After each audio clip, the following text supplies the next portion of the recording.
Hello everyone, I'm Fabrizio and I will tell you about how to prove that you own the seed that generates a private key in preparation for post-quantum quantum computing attacks and stuff like that. This is a very high-level overview of what we are going to do, and then my colleague Stefano is going to tell you, give you more details about this in the second part of the talk. This idea was originally, let me actually go with, word of caution first. This talk will make heavy use of Italian proverbs, which are like small bite-sized takeaway messages of the situation. Okay, so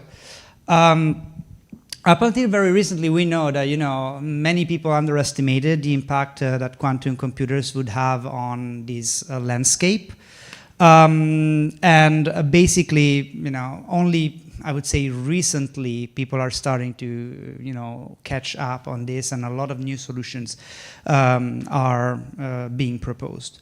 But as usual, talk is quite cheap, and in this particular circumstance, the point is that we have to evaluate the consequences of what we do on a very long-term time horizon, which is always very, very hard. So, it's very easy to propose reasonable solutions or stuff like that when you know that nothing will happen for 5 or more years. Now, every day seems to be a lower estimate. But yeah, basically what we say in Italian, this situation is that when the sea is calm, every moron can be a sailor.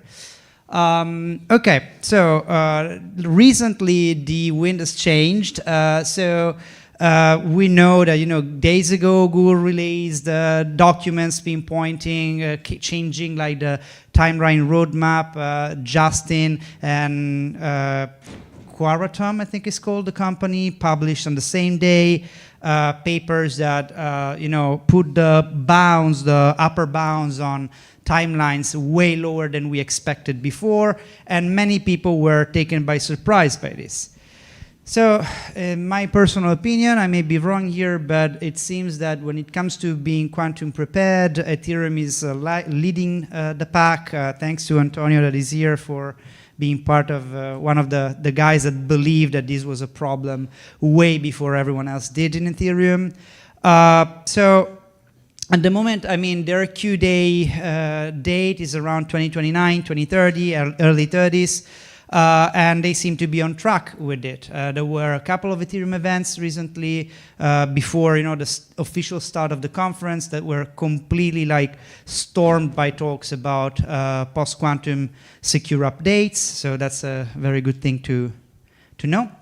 And but there is still an epsilon probability that Q-Day could come sooner. Basically, we know that at the moment the quantum business is heavily VC dependent, and so many companies have a lot of incentives to boast about every little thing they come up with, and that's why we have a constant inflow of papers. But notoriously, there are some other companies like PsiQuantum that publish very, very, very little, and they got $2 billion in funding.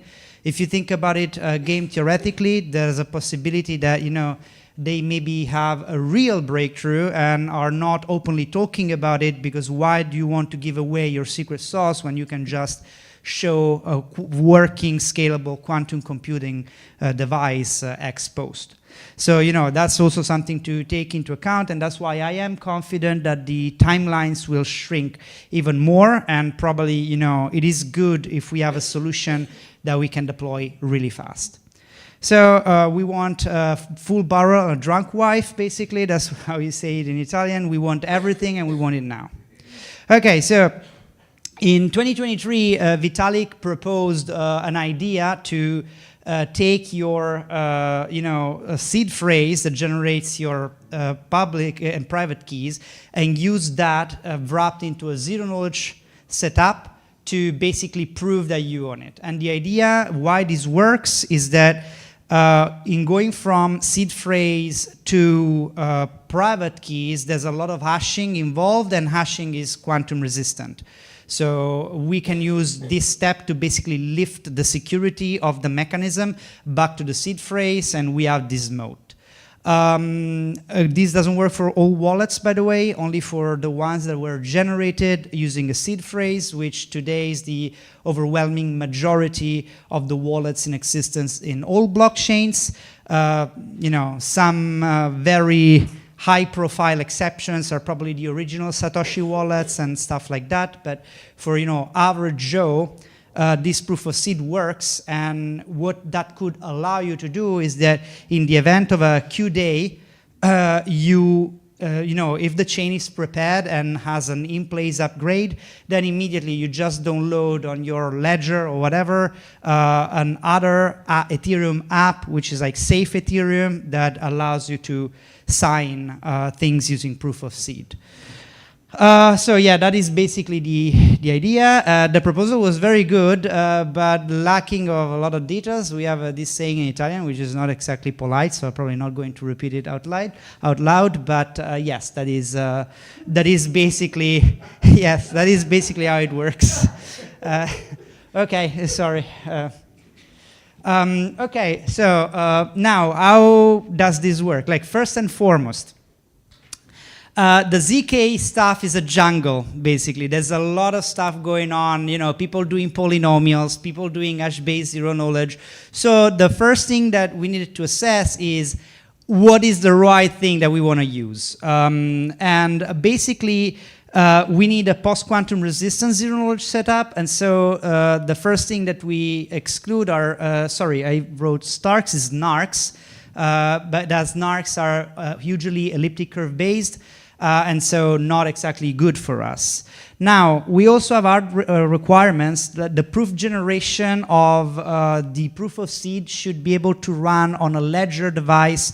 These devices are really memory bound. They really have very, very, very little resources. And for this reason, a lot of like these SNARK, Stark, zero knowledge suits do not really work well.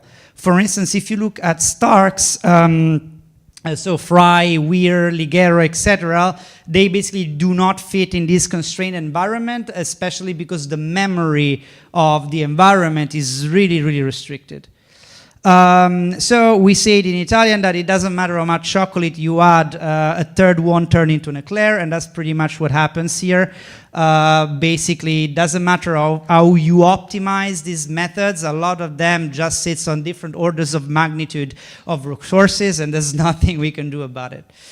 Okay, so after an extensive review, we found that the mechanism that can sustain these very constrained memory requirements is ZK-BOO, which was proposed very, very, very back in the day, like before zero knowledge was really probably picking up in crypto at all. And the point is that this ZK-BOO thing works like a sort of like pasta machine.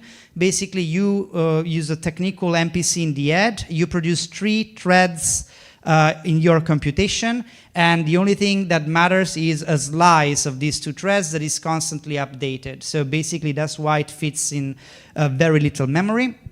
But the proof that ZK-BOO produces are very, very, very, very big.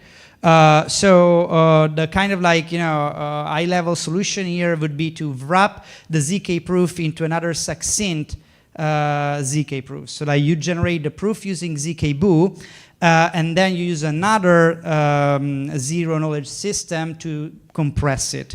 And the way this works is that the compression step can run outside of the secure enclave, because basically to produce that, you need a proof that can only be achieved on the secure enclave. And so by doing that, there are no, you know, security problems. Basically, the second stage is only used for compression. And yes, this seems all nice, but as we say, like fry the fish, but look for the cat. So there may be a lot of other things that, you know, go wrong, and we need to, you know, be mindful about. Okay. So what is that we still have to think about? Well, now we have a way to prove that if we own the seed phrase, we can, prove it in zero knowledge, but we still need to make this usable in an everyday context. And basically, the way this works is by using a quant abstraction. This has been something very much used and discussed in the environment. And so, yeah, that is basically what we are going to do. And so, yeah, this again fits perfectly with the Ethereum roadmap, and it's actionable today and allows people to, perform transactions even if they didn't migrate to post-quantum signatures yet. So it came crooked and it straightened itself, which is great. And yeah, some caveats, I'll be very quick here. There are things that need to happen at execution level client to make this actionable. We're already talking with people about that. In a Q-day emergency, we need to build a sort of like big red button to be able to perform an in-place fork of the protocol. It's very little stuff, but we need to do it to make sure that we guarantee security without downtime. And by the way, this doesn't cover consensus, it only covers users' transactions, which we still think is very, very useful because users will be most likely the latest to the party to migrate. So yeah, only that has no solution, and that is basically the high-level proposal. Thank you.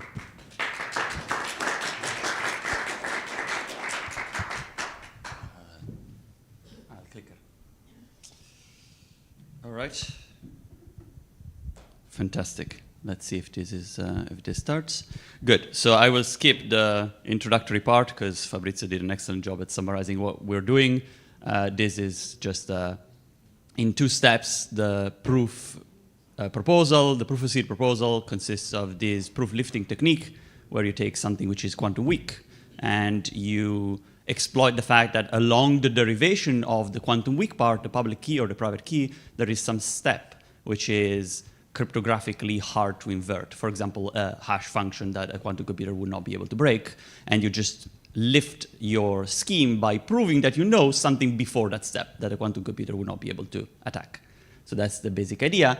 And the second step of the proposal is that this needs to now be verified on chain in some way. So there are some constraints that Fabrizio already discussed, where we have to take something which is not too big, not succinct as you would technically say, and you have to make it succinct. So there's this succinct lifting stage that needs to come, and we focused on BIP32 and hardware wallets.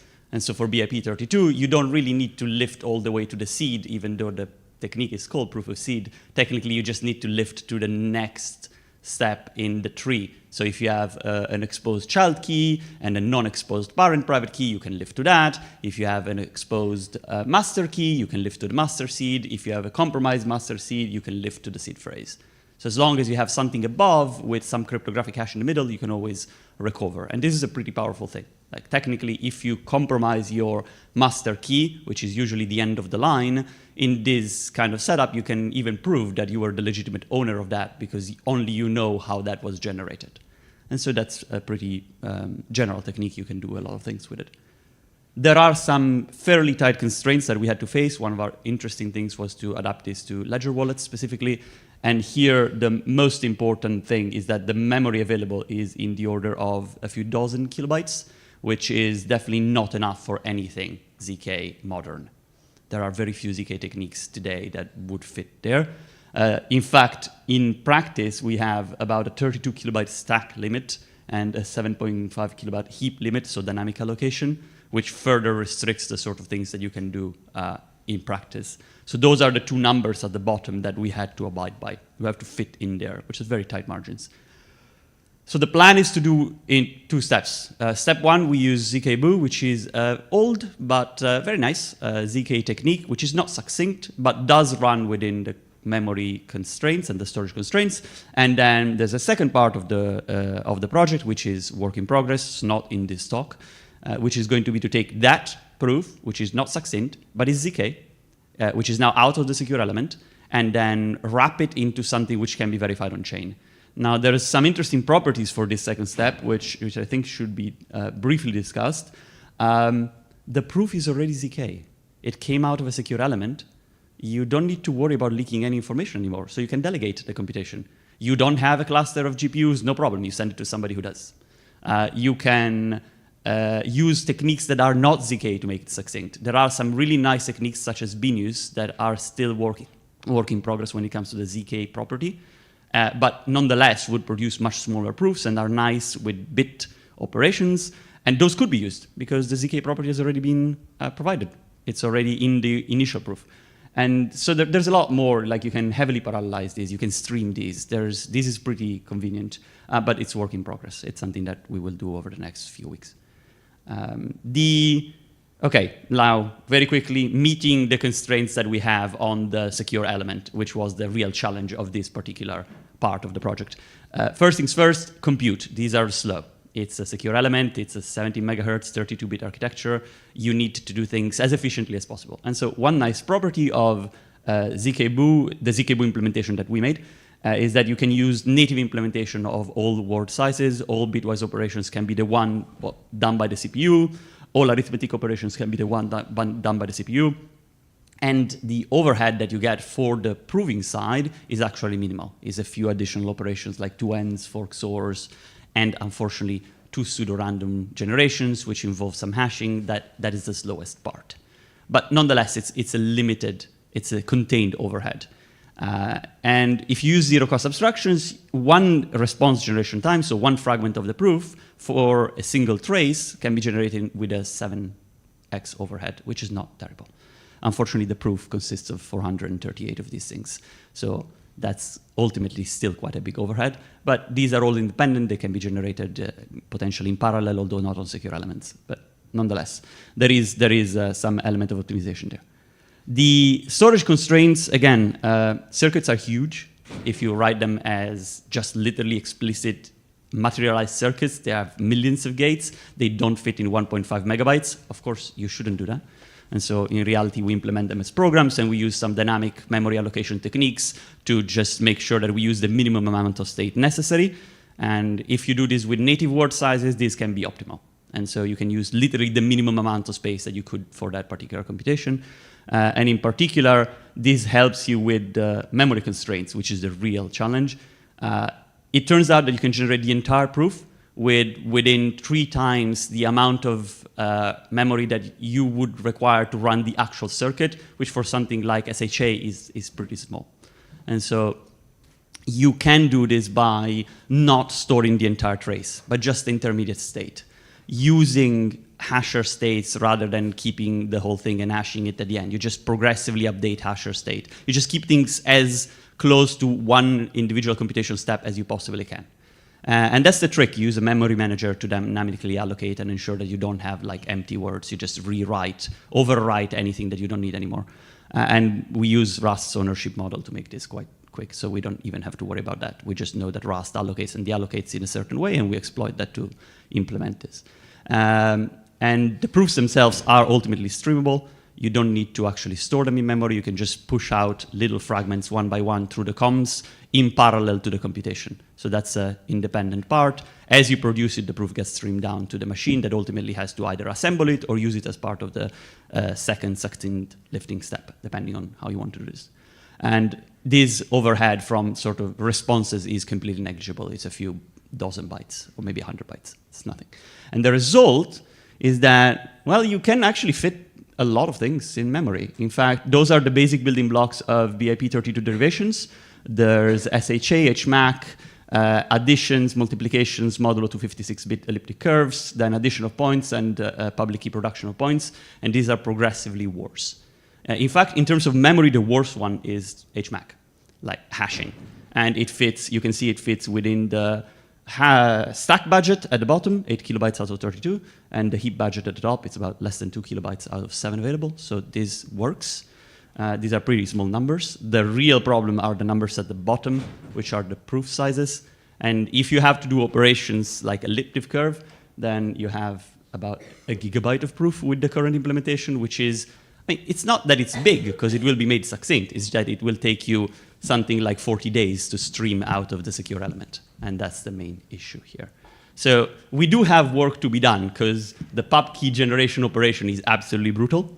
But there's a nice conclusion to this, which is that well, not everything needs pub key operations. There's quite a lot of applications of this, like hardened private keys, master private keys, compromise seeds, where you can do the proof without ever having to compute something on a curve.